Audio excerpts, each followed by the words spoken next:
one day before my NCLEX exam, I went in the church. I was crying.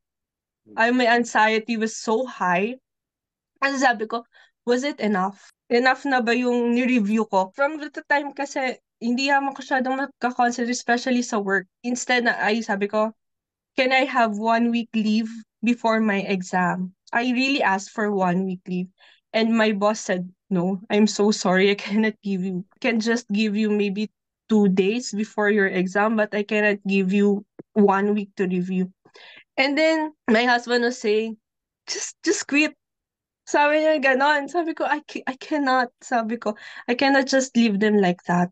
Kasi ang tagal ko na din dun sa hotel, which is really, they're very, very kind to me. Like, kung ano man yung sasabihin ko, like, can I have this day off?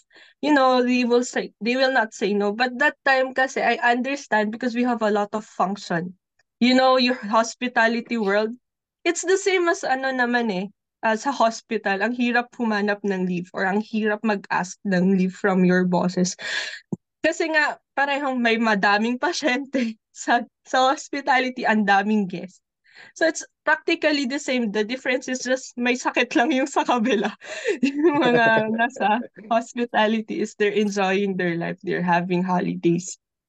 And then, sabi ko, oh my God, may anxiety. Sabi ko, mataas, sobrang taas na kasi pagod na ako ng ilang araw. Tapos ilang araw na lang yung pahinga ko. Tapos sabi ko, hindi ko pa natatapos yung U-World. Hindi ko pa natatapos halos lahat ng Q-Banks.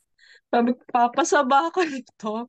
Pero I just kept praying. Doon sa 1 week na sana sabi ko na 3 days I work, and then 3 days I go to the library, and then 1 day I spend it for Bible study. Because I need for my spiritual feeding. Kasi sila din yung parang yung mga ka-Bible study ko dito na Jehovah's Witnesses, sila yung mga kasama kong yung nagpe-pray towards yung success ko talaga sa exams ko.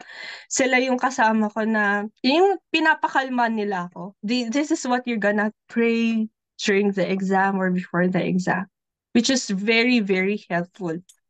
So, before I went to my NCLEX, what they call this, my NCLEX exam, I went to the church, I prayed, but then I cried my heart out. It's the same after my exam.